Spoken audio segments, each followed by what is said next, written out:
नमस्कार, news street देख रहे हैं आप। मैं हूं आपके साथ धीरेन्द्र अवस्थी। बुलेटिन की शुरुआत कर दी। अग्निवीर योजना को लेकर सरकार सुधारों के लिए अपना मन बना रही है, तो उधर विपक्ष कह रहा है कि इस योजना को खत्म कर सेना में जवानों की स्थायी भर्ती की जाए। चुनाव के समय से ही अग्निवीर योजना का विरोध विपक्ष करता रहा था। सत्ता में शामिल जेडीयू ने भी इसमें सुधार की बात कही थी, लिहाजा सरकार इसमें सुधार करने का मन बना रही है और अगर समय पर रिपोर्ट आ गई तो 100 दिन में इसे लागू भी कर दिया जाएगा।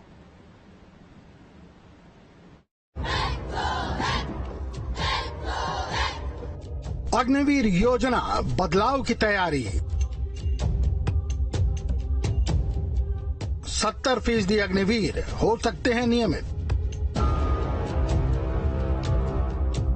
तनख्वाह और सुविधाओं में बढ़ोतरी।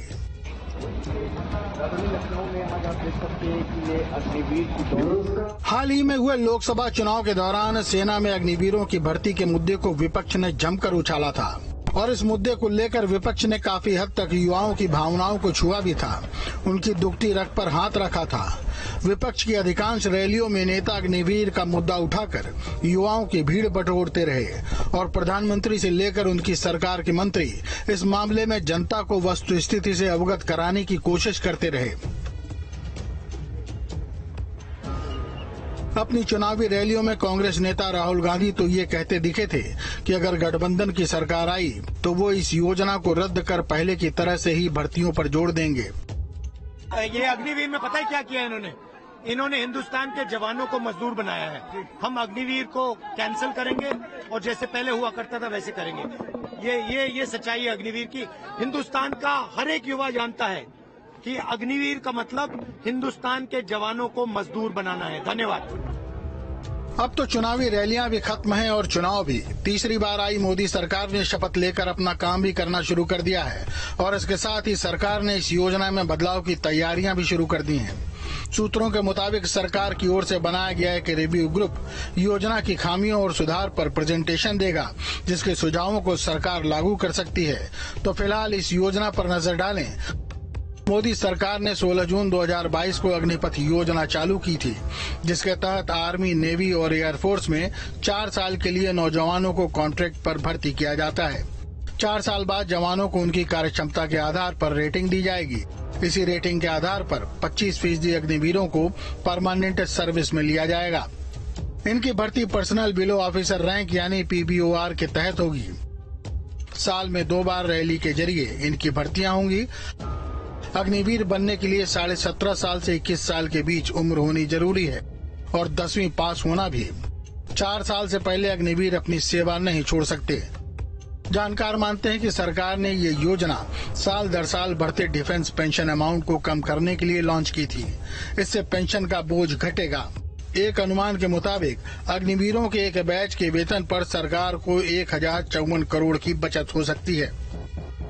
बीएसएफ के अग्निवीर ऐसे ही नहीं बनते, इन्हें कमांडो ट्रेनिंग लेनी होती है ताकि किसी भी स्थिति, किसी भी परिस्थिति में अपनी ड्यूटी को परफॉर्म कर सके।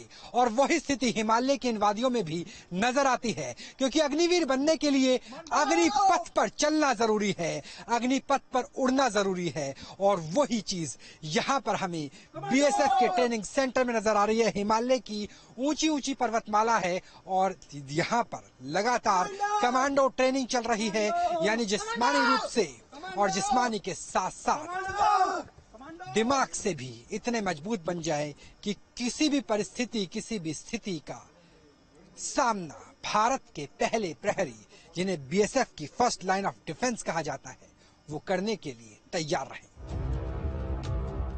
सरकार की दलील थी कि इस योजना से सिविल सोसाइटी के प्रतिभावान युवाओं को रोजगार मिल सकेगा, सैनिकों की औसत आयु कम की जा सकेगी और नई पीढ़ी से सेना तकनीकी रूप से मजबूत हो सकेगी।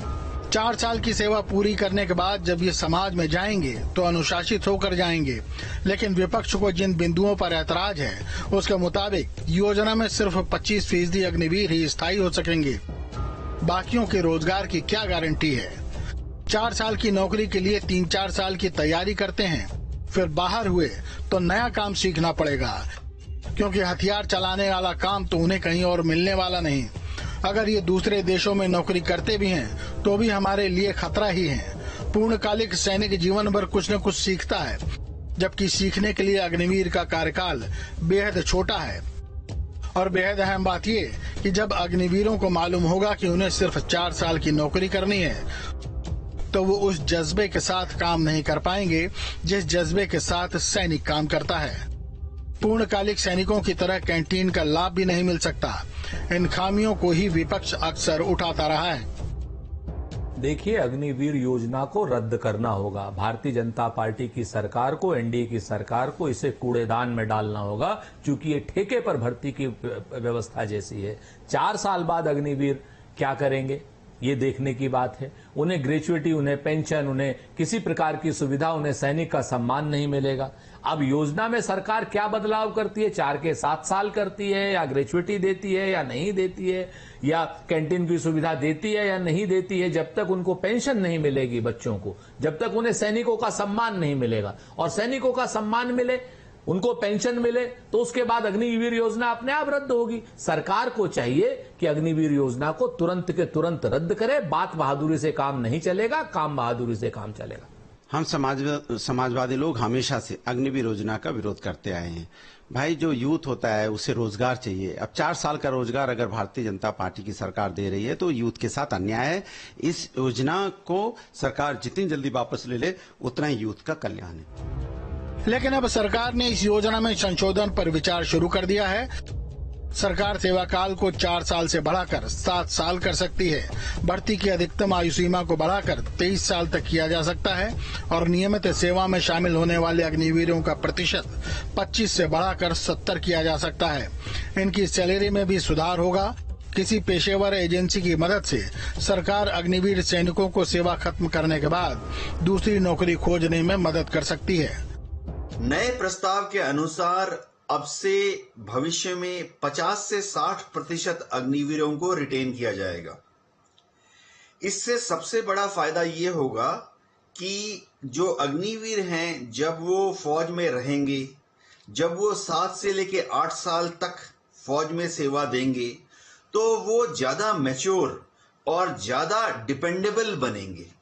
युद्ध के मैदान में ये बहुत जरूरी है कि हर सिपाही युद्ध के समय वो ज्यादा से ज्यादा ना सिर्फ बहादुरी दिखाए, वरन उसको एक्सपीरियंस भी होना चाहिए, ताकि वो अपनी जो सेक्शन है या प्लाटून है उसके साथ अलग अलग तरीके से जो वेपन्स हैं, चाहे वो SLR और राइफल हो, चाहे वो मशीन गन हो, चाहे वो मोर्टार हो, चाहे वो छोटी तोप हो, उसका इस्तेमाल करके वो बखूदी दुश्मन को किस तरह से हरा सके। पीएम नरेंद्र मोदी की अगुवाई वाली एनडीए सरकार ने 10 प्रमुख मंत्रालयों के सचिवों का एक ग्रुप बनाया है जो योजना का रिव्यू करेगा। माना जा रहा है कि सिफारिशों को जांचने के बाद सरकार इन्हें 100 दिन के भीतर लागू कर सकती है। लेकिन सुधार की इन कवायद के बीच उत्तर प्रदेश में अग्निवीरों की भर्ती के लिए जिलावार तारीखें तय कर दी गई हैं।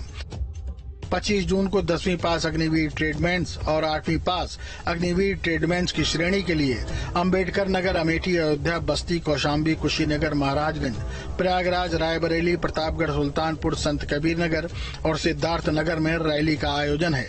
26 जून को अंबेडकर, बस्ती और महाराजगंज जिलों के लिए अग्निवीर जनरल ड्यूटी के लिए भर्ती रैली होगी। 27 जून को कुशीनगर, कौशाम्बी, संत कबीर नगर और सिद्धार्थ नगर जिलों के लिए अग्निवीर जनरल ड्यूटी की भर्ती होगी।